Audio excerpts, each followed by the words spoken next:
was coming off a double-digit road loss of its own. It's a team that averages nearly 90 points a game. Only scored 62 in a 17-point loss to South Carolina just days ago. And again, Kentucky barely cracks that, getting to 63 today. The Hogs at 57. It's not a shock there. Arkansas's had multiple games in SEC play where they can't get out of the 50s. Only one game where they've gotten more than 68 points. That was the home win a week and a half ago against Texas A&M here at where they scored 78 in a 78-77 win. But Arkansas, the 1-6 start in league play, matches the worst start through 7 games, the first 7 games of an SEC play. You got to go back 15 years. John Pelfrey's 08-09 team. We know that team went on to have the worst SEC finish ever, 2-14. It's hard to say right now with this Arkansas team if they'll be able to manage more than 2 wins. You'd think after a performance like today it's possible. I thought this was a good matchup for Arkansas in the sense, again, not a physical team. This is where Arkansas really struggles with physicality. I thought the Razorbacks were the more physical team for the most part in this game, especially around the basket. We don't see a lot of that, but you saw Makai Mitchell with a double-double, Chandler Lawson battling, Jalen Graham battling, no Trevor Brazile today. Tremont Mark was back. I guess we could have started and led with Devonte Davis. Has stepped away from the program. That was the official phraseology from the university just prior to tip-off, just after the starting lineups were announced. And I've heard some other things behind the scenes. I haven't been able to confirm them about Devo and the program. Eric Musselman was asked post-game to comment and further elaborate, and he declined to do that. He referred back to Mike Kaywood, basketball sports information guy who put out the statement. It was a 1-sentence statement again that Devonte Davis has stepped away from the program. So make of it what you will. Musselman was asked to elaborate. Does it mean that this is permanent? Is there a way back in? Again, he only referenced what the statement says at this time. So maybe it's one of those things that's up in the air and one of those things that can change. Maybe not. We just don't know. But we do know is last season, Devo missed a game, stepped away. There was some, sort of some stuff that was very visible on national television out in Maui. There was talk about Devo not being pleased, and there were some problem areas there. Arkansas returned from Maui with a 2-1 finish, third place finish, and Devonte Davis missed the next game and then was back with the team. There was other things that were talked about at that time. As for the reason why Devo stepped away, some personal family member stuff. So you wondered, well, maybe that was valid. Other stuff I was hearing, there was a bit of a tiff there. So we'll see, what this, what comes of this. Trevor Brazile was in the house today. Did not go through pregame warmups. I had a hard time finding him at first. He was sitting on the bench, and it was obstructed from my view initially. I did see him. Again, he never went through pregame warmups. Musselman said after the game that he has not been practicing. He's not been able to do anything. And it's still the knee soreness. And he does, he basically sounded as though he didn't have any encouragement that he'll be snapping back anytime soon. And Arkansas's got a road game against Missouri on Wednesday. So, that's just, not far from now. It's 2 or 3 days away. So we'll see. If Trevor Brazile's back in the fold. Musselman said he thought Brazile could have helped Arkansas. I did too. It was one of the things I talked pregame about before we ever got in here and knew for sure if he was back. I felt like this would be a game because of the lack of physicality with Kentucky inside. You saw Aaron Bradshaw. They kind of went away from him, freshman, skinny guy. This was a game meant for Arkansas's bigs to finally kind of weigh in. And I wrote about it in my preview article. I talked about the trio of centers, Lawson, Mitchell, and Graham collectively would have to do more than they have all year. I felt like this would be an opportunity. I also wrote about guys like Battle and Ellis having opportunities. I think both guys played hard. I think that's important to remember, but the point guard play has just been awful, something I talked about in my pregame show live from Jose's Barn Grill in Tawnytown. I went back to the Purdue game where I noticed L. Ellis really struggle as a lead guard. And I said, so I've been kind of consistent with that. And we saw it today. Too many turnovers in that backcourt, too many disruptive offensive sets. The point guard play is just not, it's not savvy. It's not conducive to running a team and getting guys moving and making things happen in the flow of an offense. Arkansas changed things up. You saw less of Tremont Mark on the ball, pounding it. Maybe a little more of it in the first half. His shot wasn't falling. Second half, they tried to run him off the ball, and really they didn't move him around a lot. They just kind of staked him down there in a mid-post situation. Antonio Reeves would move in front of him, and so Arkansas would reverse the action and try to play a little bit through its bigs, Graham and some other guys with Ellis doing the majority of the ball handling. There were, a couple of signs of life from Battle today, hit a couple of big threes, he split defenders and got to the basket for a nice layup, hit his first 2 free throws in the first half, but, he was out of control a lot. He had his share of turnovers and mistakes. I thought collectively this was Arkansas's best work defensively today. Despite losing, I thought Arkansas did an outstanding job against a team that averages 90 points a game. Again, this is not a team that's going to kill you on the glass. Most Kentucky teams are. This is not one of them. It's not a physical team, and it was advantage Arkansas in a lot of ways. I mean, Arkansas grinded this pace down. I wasn't sure for a while there that either team would score more, get to 60 points.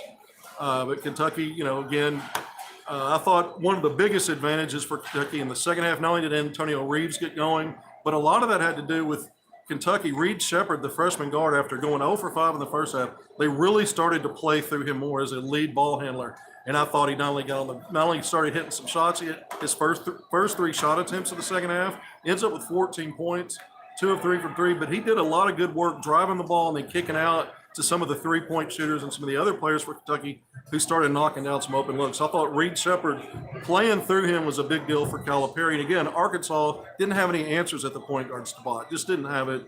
El Ellis, did some decent things in this game, but overall Arkansas just doesn't have strong point guard play. Musselman talked a lot about it in the post game, but it was obvious watching the game.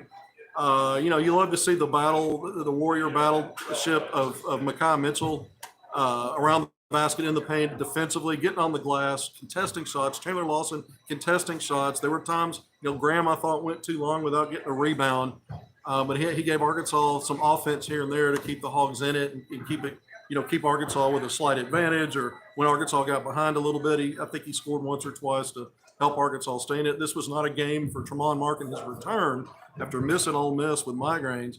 His shot was off today, 5 of 17, only 11 points, but he did check other boxes. 8 rebounds, 3 assists, trying to play as much as they could through him. And you saw Reeves get hot, 24 points. One of the things I talked about in my pregame earlier today, if you missed it, is if this wasn't a high-octane game like Kentucky likes it and it gets into a grind, could it turn into a mano-a-mano against Reeves like we saw against Wade Taylor when Arkansas won a couple of weeks ago? And it kind of felt like that at times, but Reeves had the game, ended up having a good game after, 4 of 10 shooting in the first half, ends up with 24 points, 14 in the second half. And Mark just couldn't get going today. Again, 11 points, 5 of 17 from the field, 0 of 4 from 3, only 1 of 2 at the free throw line. Did have 8 rebounds and 3 assists, though, so you like to see that. And we can go through it statistically. Arkansas, another poor offensive game. The defense was so bad in non-conference play, and it was the offense at times was bad. And then they picked things up, won 5 out of 6, including the win over Duke. And you started seeing a lot better ball movement, more assists. Arkansas scored 106 points against Wilmington in the last non-conference game. Arkansas's had 2 conference games where they didn't even equal that, 51 points each against Ole Miss and Auburn in games that were historic losses. So it tells you where the offense has gone. The offense is actually worse than the defense in conference play, if you can believe that. The defense hasn't been great. Today, the defense was outstanding for the most part, and the offense just, couldn't capitalize. Arkansas went up 18-8. That was the 10-point advantage there. Still early in the game, and Arkansas really needed separation. I mean, this Kentucky team started 1 of 17 from the field, and I think as part of that, 1 of 8 or 1 of 9 from 3, something like that. And you just couldn't really capitalize on that. And I thought Arkansas's energy was great today. We've talked so much in the past couple of weeks of Arkansas's effort not being there. Lacking effort, lacking buy-in. You could see it in the body language. We never said the team had quit on Musselman. We never came out and said this team is completely given up on the season. What we said was you could see the lack of effort through, from 1 through 14, too much, and a lack of buy-in. And that's why seems like players are playing individually and not cohesively. And that happens. That happens. And so you start to get to a point where you start questioning, have they given up on the season? I think today, I even think the Ole Miss game, I mentioned it in the post game the other night. I thought Arkansas, as poorly as it played, you could see that there was stretches of effort and putting forth effort. So we're not going to make excuses, except that, we want to differentiate a team that is completely melded in versus a team that's just not very good, not playing well together, has had issues with effort and buy-in. Today, you saw a team, what's left of it. I mean, again, no Trevor Brazile, Devonte Davis out. Keon Minifield Jr. did not play today, and Eric Musselman said in the postgame that was a coach's decision. So no ailment there, no injury there.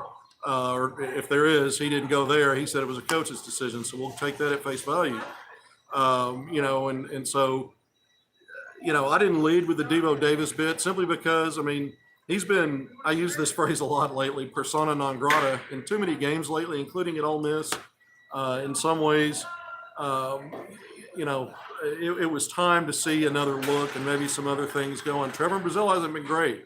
In fact, he's been subpar as well. And of course, he's dealing with a knee issue, and he was dealing with it, trying to recover, get back all the way. He had a great preseason once he returned. He had some really good games, solid games through November and early December, and then he's been he's been performing well below expectations once he tweaked his ankle against Furman and before the Oklahoma game. And so this was he hasn't played in the last 60 minutes of basketball, missed the second half against Ole Miss, now misses the entire game today. I think he would have helped Arkansas in this game, but Arkansas did get a really good response from the other bigs and opportunities they got. So you have to acknowledge that. Despite another loss, Arkansas had been losing by 20.6 points per game, 20.6 today. You lose by 6, it's a loss. But you had college game day here, and the one thing Arkansas didn't do was embarrass itself in an atmosphere like this. It was not a packed house. It didn't feel like it. It didn't look like it. I'm going to estimate between 16 and 17,000. Some of us were talking on Media Row about that. That's probably about right. I don't know, watching it on television, what impression you got. But this place did have energy early when Arkansas took the 10-point lead and at other times. But Kentucky did a good job in the second half, and neither team was able to pull away. Kentucky did enough against a bad offensive team that were going up by 10 late, 2 minutes or so left. And once that was a 10-point lead, we knew this Arkansas team didn't have the firepower to overcome that. But going through it statistically, Arkansas 20 of 60 from the field, 33.3%. It's looked like that through most of SEC play. 4 of 19 from 3, 21.1%. 13 of 18 at the foul line, 72.2. Arkansas is trying to get to the foul line somewhere in the high 20s. That's where it averages. Didn't get there today. Kentucky 23 of 63, 36.5%. So this was a Kentucky team giving up a lot of offensive rebounds on the season. And though this team averages around 65 shot attempts a game, that's a lot because they play with a lot of pace and get up a lot of shots. They were also giving up 60-plus game, and Arkansas got there, 60 attempts. So these teams were what we thought they were when you looked at it statistically in a lot of ways. Arkansas's defense certainly outplayed what it's normally done on the season. But 9 of 20 from 3. This is probably the biggest stat, in my opinion, when you look at shooting. 9 of 20 from 3 for Kentucky, 45%. It's a team shooting 40%, one of the top three-point shooting teams in the country. It was only 2 of 9 at halftime. So 7 of 11 behind the arc. And I mentioned in the second half, and that was the difference in the game, in my opinion. We can point to some other things, but Arkansas actually won its share of the hustle battles and probably won more than Kentucky did. I'm going to go through those numbers. But the shooting there was the difference in this game. 8 of 12 from the foul line, 66.7%. So Arkansas made 5 more, shot more efficiently at the free throw line. Arkansas actually shot more efficiently on 2-point field goals. It was just that 9 of 20 for Kentucky from 3 that gave it an advantage in the overall field goal shooting when you combine 2s and 3s. And I thought when Reed Sheppard, again, when they started playing through him, it created his driving game because he can score, and he's a good scorer, and started hitting shots. Arkansas paid a lot of attention to him, and on drives you saw Arkansas kind of like a magnet to the ball, 2 or 3 defenders, and he would smartly kick the ball to open guys. And I thought that got more players in the flow, because I thought Arkansas did a great job of contesting shots, congesting drives, and everything else that we haven't seen all year when you looked at that first half. And some in the second half, but I thought, again, playing through Sheppard on the ball, that was a change that Kentucky made. And I thought it was benefit Kentucky from that point. And that may have been the biggest key in a game that Kentucky's not used to, struggling to get to 60 points. They've done it in back-to-back road games now, but today, unlike what happened at South Carolina, the Wildcats leave with a coveted road win. 5-2 now in league play. Arkansas 1-6. That's ugly.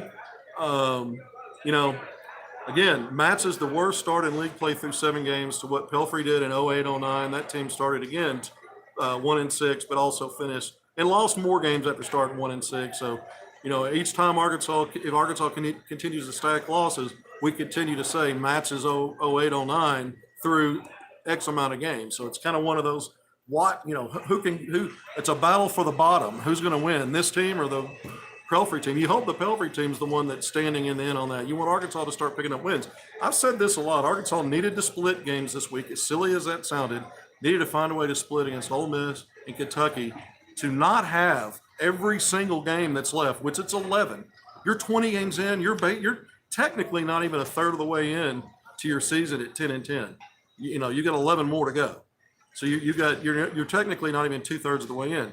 Arkansas, every one of these games is must win now if you want to talk about postseason opportunities, NCAA tournament at-large bids. Now, people are going to scoff at that and say, well, I didn't bring that up. Well, because Arkansas's turned around bad seasons in the past. And so this team doesn't look constructed well enough to do that. But you still talk about these things because they're going to play the games. They're going to play and fight and do their best. You like to see the fact that Arkansas had more effort, more collective effort.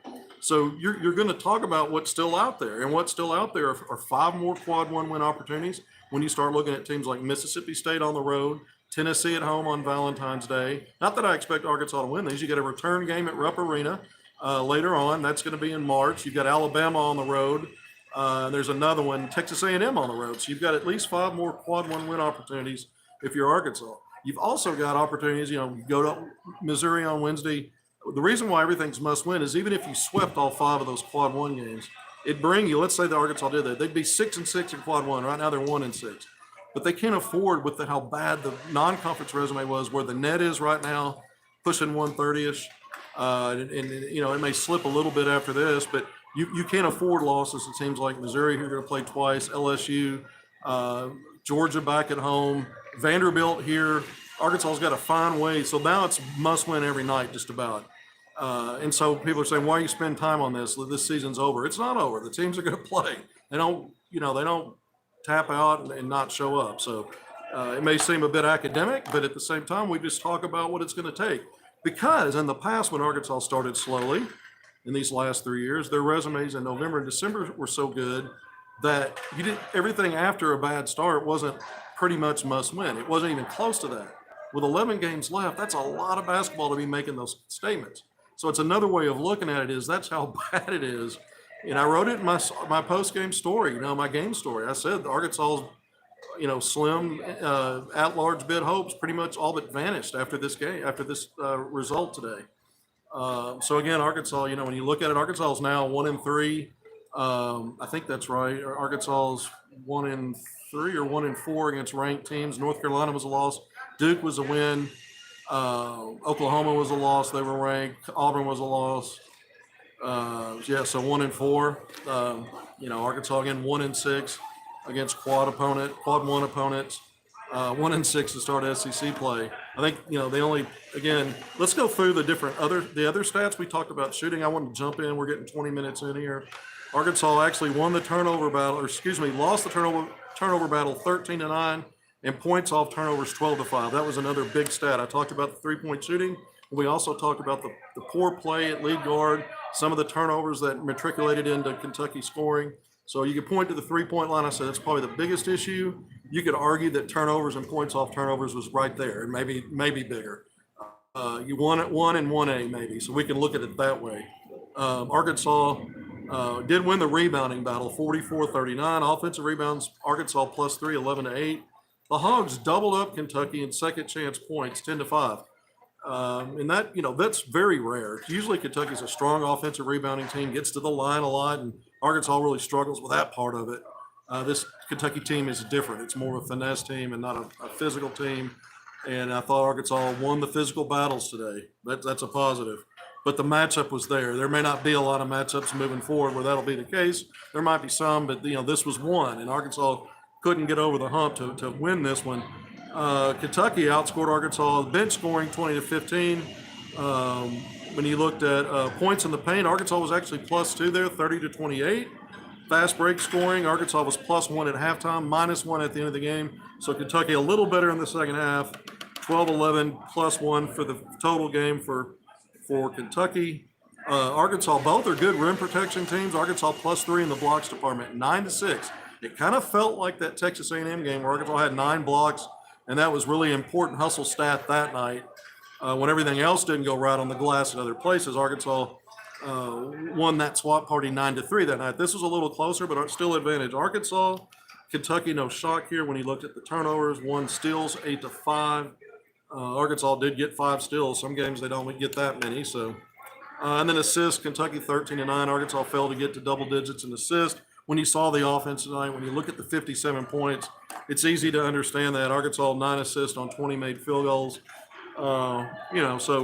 We can break it down individually. We talked about Tremont March struggles a little bit, about Ellis and Battle and we didn't see a whole lot of Layden Blocker. He got some run again. No Keon Minifield Jr. And again, you go back to Makai Mitchell with a double-double. Chandler Lawson with a good game. Jalen Graham with some good moments.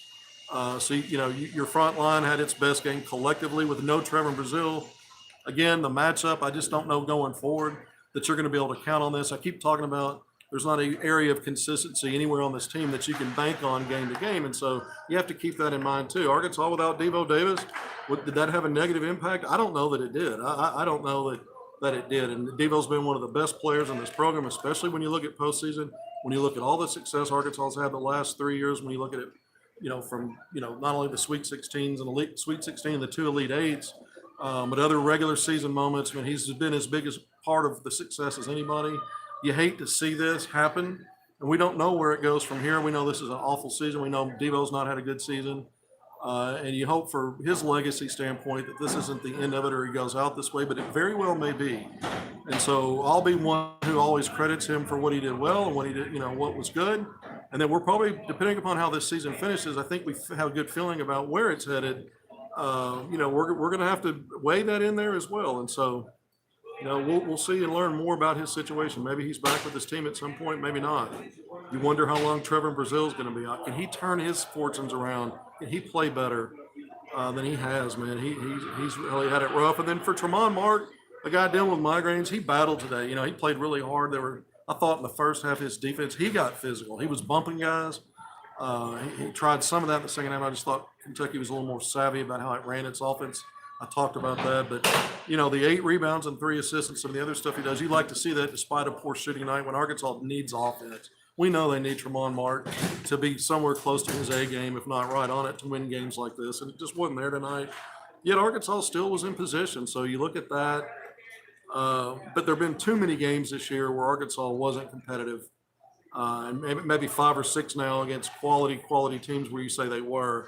Out of 20 games, that's just not enough to be able to say, okay, moving forward now, we see a path to maybe turn this around. And again, I don't know how much of this matchup. This was a young Kentucky team. Remember, most of the key players, a lot of the scoring comes through freshmen. Now, Kentucky was shorthanded too. Rob Dillingham, talented freshman guard, double-digit scorer, was not available today. So let's say that too. The Wildcats were shorthanded. Trey Mitchell's a talented guy, but he's not. He'll rebound and score some, but he's really not a 3-point shooter. He hit 3 today. He's kind of a finesse guy. That's why I thought if Brazile could go, man, Arkansas had advantages with him.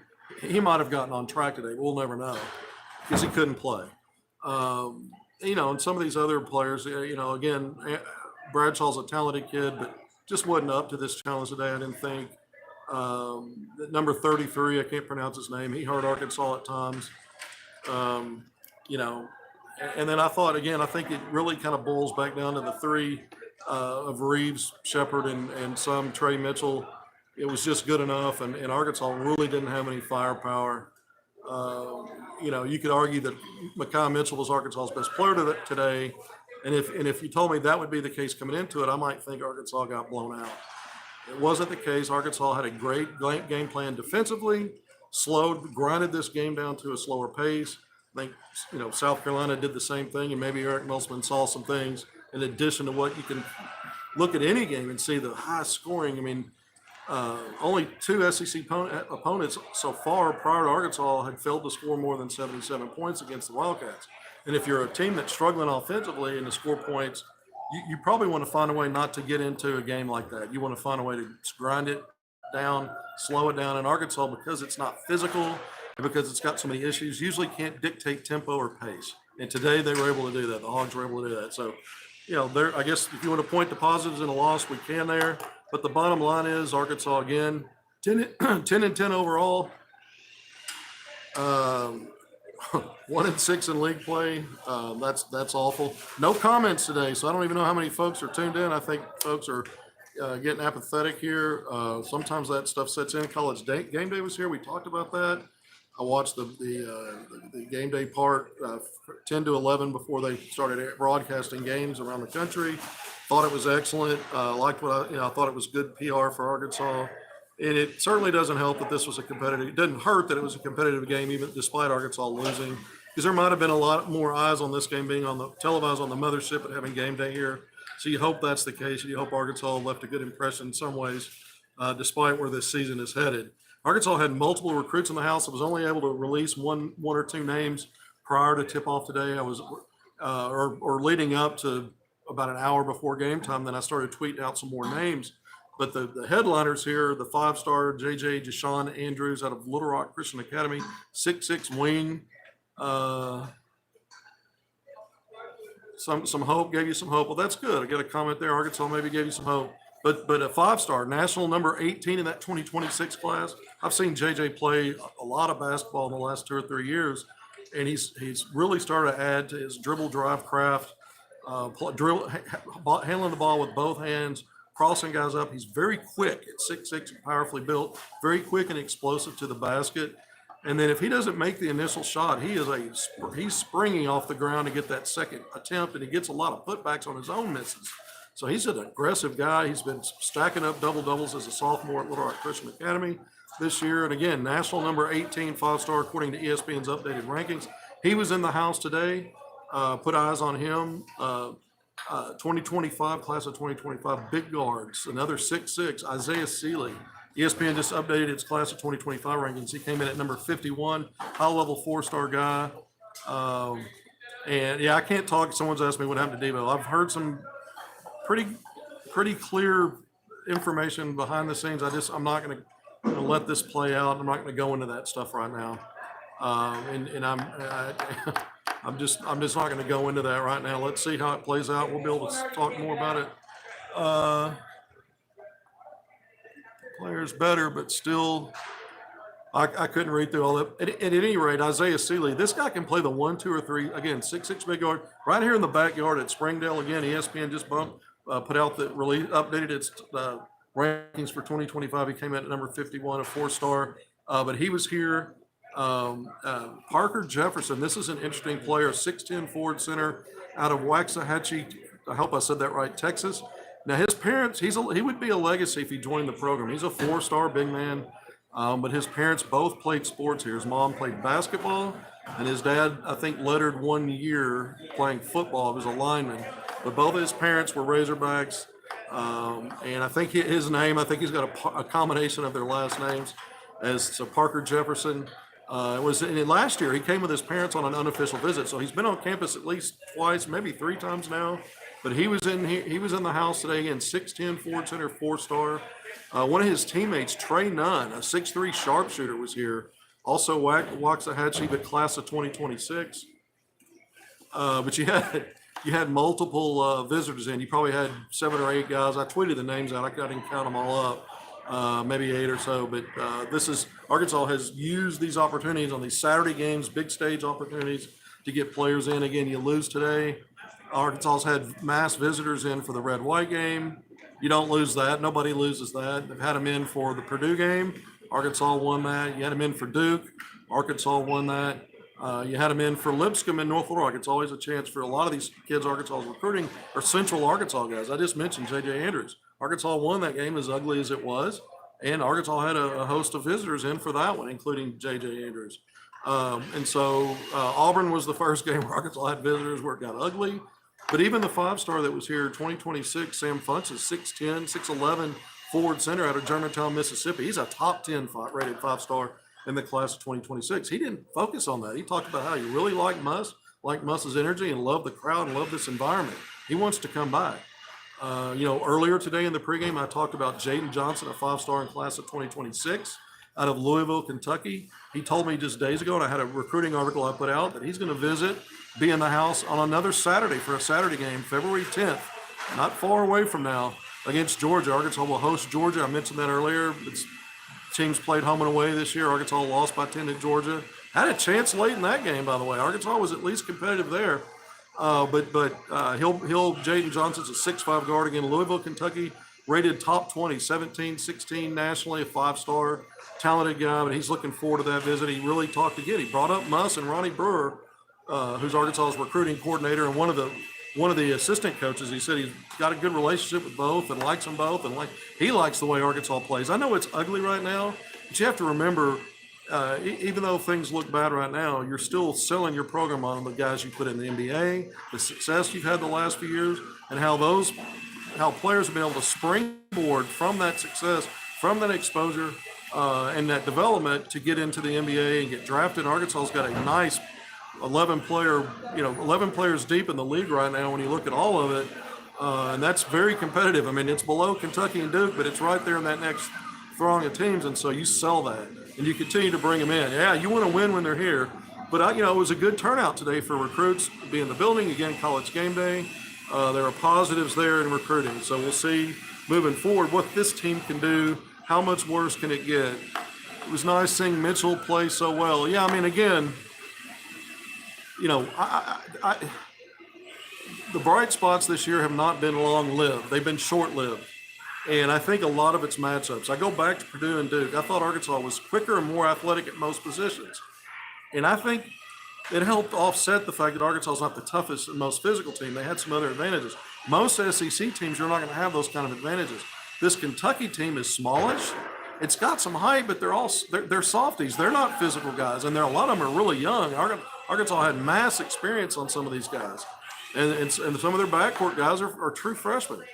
And so I thought this might be a game where lack of experience, even though there's a lot of talent there and some future NBA guys, lack of experience and lack of power and physicality might be just what this Arkansas team needed to find some reasons to give effort, to find some reasons to win some of these 50-50 battles, which I thought Arkansas did a great job. And it was shocking. I mean, not shocking, but it was almost like, how many times did Arkansas block a shot or get a deflection? The ball was loose and Arkansas came up with it.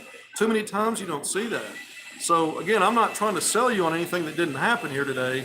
What I am trying to sell you on is it did happen, but don't take that to the bank as we're going to see that going forward. This team's been inconsistent. It is fragile. And this was a matchup. It's not something I'm talking about hindsight. I talked about it on Drive Time yesterday. I talked about it in my pregame today. I wrote about it. This was a Kentucky team where Arkansas might have some advantages. Ole Miss was similar going into that. Ole Miss wasn't a great offensive rebounding team. It gave up a lot of offensive rebounds.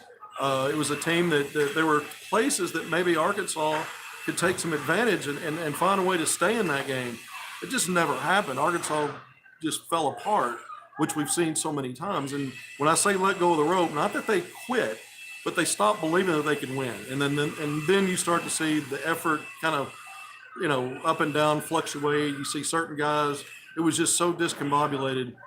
Today, things were ugly offensively, but Arkansas made it ugly for Kentucky's offense.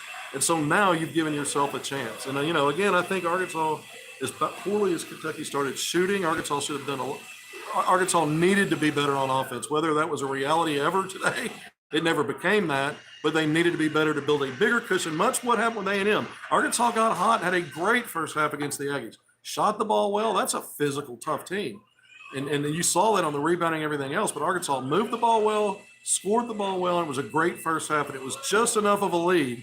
You led by 20, you're up 14 at the break, and you found a way to hang on at the end, even though you fell behind in the last 6 seconds for the first time. Mark hits the big shot.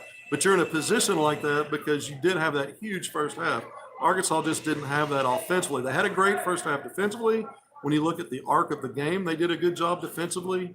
But Kentucky, being a superior offensive team, you knew it was a matter of time before the Wildcats would find ways to at least have some success, and Arkansas could just never quite get there on offense. And so in the end, even though Arkansas dictated tempo and the score looks like Arkansas had its way with how the game was played, the other team was still better on the offensive end. And as bad as Arkansas has been defensively, the offense has overcome the defense now, I think, and maybe the worst part of the team, not just today but lately. But both have been bad enough in conference play that it was still debatable today. It wasn't debatable. The offense was way behind the defense.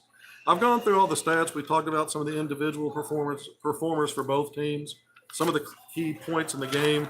I mentioned Shepard, and I thought, again, he started making shots the second half, and I thought his shot creation for others, running everything through him, really helped Kentucky, and it was just enough to flip the script. Again, Arkansas led by 10 in the first half early, Kentucky late by 10. You want to be the team that if you're up, if both teams are going to have 10-point leads, you want to be the team that's got it late, and that's what happened today. So we're going to sign off now. We're 36 minutes in. We're not going an hour on a loss. I need to get back to Little Rock. The Arkansas Razorbacks fall to 1-6 in the SEC play, matching the worst start ever in SEC play. You got to go back to 08-09. John Pelton's 2-14 Hogs, the worst ever league mark finish 15 years ago to have that start through 7 games. Arkansas's 10-10 overall. Kentucky Wildcats ranked 6th in the country, 63. The Arkansas Razorbacks 57. We will be back on with a post game on Wednesday night after Arkansas travels to play the Missouri Tigers. Until then, see you then.